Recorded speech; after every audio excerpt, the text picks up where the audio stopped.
Имало едно време коте на име Пушек, което живеело в малка, уютна къщичка на края на гората.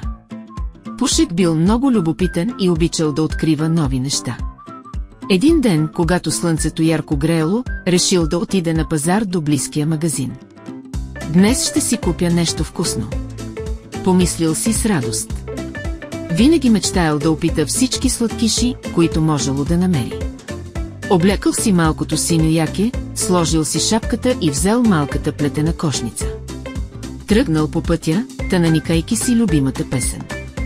Когато стигнал до магазина, очите му светнали при вида на рафтовете, пълни с шоколади, бисквити, бомбони и желирани мечета. Започнал да обикаля между пътеките, възхищавайки се на всички лакомства. Вече щял да сложи в кошницата голям шоколадов блок, когато чул тих глас зад себе си.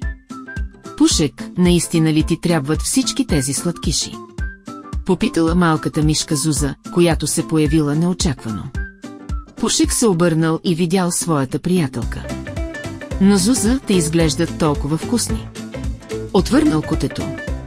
Може и да е така, но знаеш ли, че твърде много сладкиши могат да навредят на здравето ти? Казала мишката, гледайки Пушек с загриженост. Пушек се замислил за момент. А какво тогава трябва да купя? Зуза се усмихнала и предложила да отидат в секцията с плодове и зеленчуци. Заедно започнали да разглеждат цветните ябълки, сочните портокали, пресните моркови и хрупкавите краставици.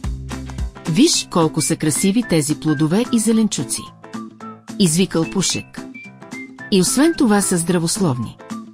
Пушек сложил в кошницата си няколко ябълки, шепа портокали, моркови и краставици. Междувременно Зуза му разказала за хранителната стойност на всеки от тези продукти. Ябълките са чудесни за здравето на сърцето, портокалите доставят много витамин С, морковите са полезни за зрението, а краставиците помагат за поддържане на хидратацията на тялото. След пазаруването Пушек и Зуза се върнали в къщата на котето.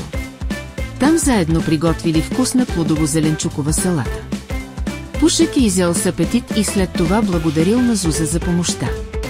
Сега знам, че здравословната храна може да бъде също толкова вкусна, колкото сладките, и много по-добре влияе на здравето ми, казал с усмивка Пушек.